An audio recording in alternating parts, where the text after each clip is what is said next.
Dear viewers, আশা করি সবাই ভালো আছেন। আজকে আমি আপনাদের সাথে শেয়ার করব মিষ্টি আলুর একটি ভিন্ন রকম রেসিপি, স্পাইসি সুইট পটেটো। আমার চ্যানেলের সব ভিউয়ার্স এবং সাবস্ক্রাইবারদেরকে অনেক অনেক ধন্যবাদ পাশে থাকার জন্য।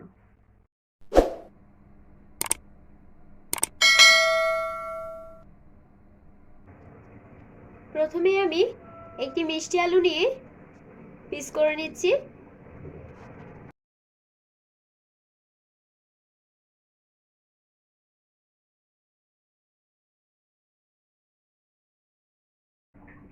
মিষ্টি আলুটা আমি টুকরো করে নিয়েছি। এবার এগুলো বয়েল করে নেব। একটি প্যানে পরিমাণ মতো পানি গরমে দিয়ে দিয়েছি। এবার দিয়ে দিচ্ছি টুকরো করে রাখা মিষ্টি আলুগুলো।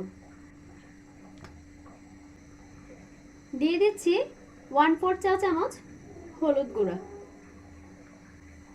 1/4 চা চামচ লবণ। এবার নেড়ে চেড়ে মিশিয়ে নিচ্ছি লবণ হলুদটা। ঢেকে দিচ্ছি। চুলা মিডিয়াম ফ্লেমে রেখে বয়েল করে নিব। 20 মিনিট পর আমি ঢাকনাটা তুলে দেখছি আলুগুলো বয়েল হয়ে গেছে কিনা। আলুগুলো বয়েল হয়ে গেছে। এবার আমি পানিগুলো ফেলে দিয়ে মিষ্টি আলুগুলো ঠান্ডা করে নিব। মিষ্টি আলুর টুকরোগুলো ঠান্ডা হয়ে গেছে। এবার আমি খোসা ছাড়িয়ে নিচ্ছি।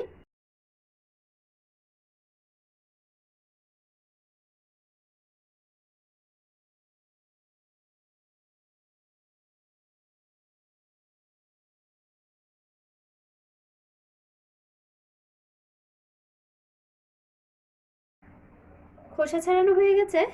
এবার আমি মিষ্টি আলুগুলো টুকরো করে নিচ্ছি।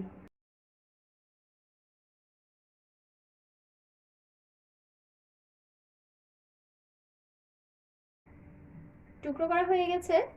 এবার আমি এগুলো একটা পাশে রেখে দিচ্ছি।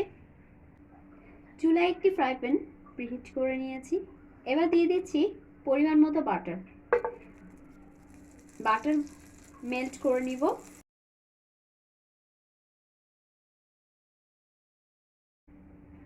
বাটার মেল্ট হয়ে গেছে। এবার দিয়ে দিচ্ছি দুটো মিডিয়াম সাইজের পেঁয়াজ কুচি। চুলা লো টু মিডিয়াম ফ্লেমে রেখে হালকা ভেজে নিচ্ছি।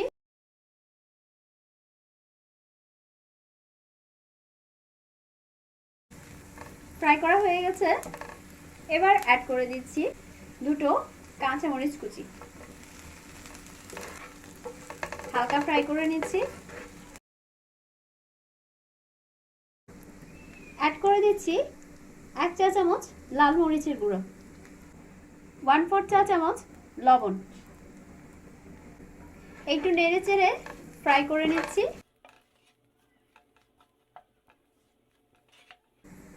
এবার দিয়ে দিচ্ছি মিষ্টি আলুর টুকরোগুলো। হালকা ফ্রাই করে নিচ্ছি। খুব সাবধানে করতে হবে যাতে মিষ্টি আলুর টুকরোগুলো ভেঙে না যায়।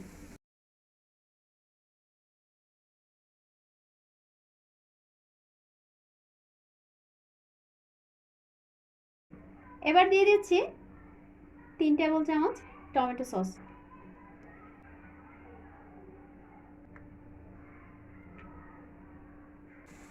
অ্যাড করে দিচ্ছি 1/4 চা চামচ চিনি। এবার সবগুলো খুব ভালোভাবে মিশিয়ে নিচ্ছি। চুলা লো ফ্লেমে রেখে আমি খুব সাবধানে মিশিয়ে নিব যাতে ভেঙে না যায়।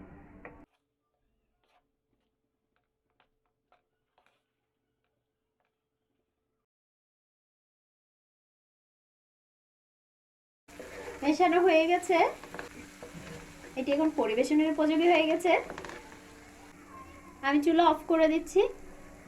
এটি অন্য একটি পাত্রে নিয়ে নিচ্ছি।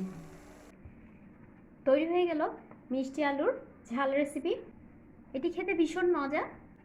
রেসিপিটি যদি আপনাদের ভালো লেগে থাকে তাহলে ভিডিওটি লাইক এবং শেয়ার করুন। আর সেই সাথে আমার চ্যানেলটি সাবস্ক্রাইব করে নিন এবং পাশে থাকা বেল আইকনটি ক্লিক করে দিন যাতে নতুন সব রেসিপির নোটিফিকেশন পেয়ে যান। ধন্যবাদ সবাইকে।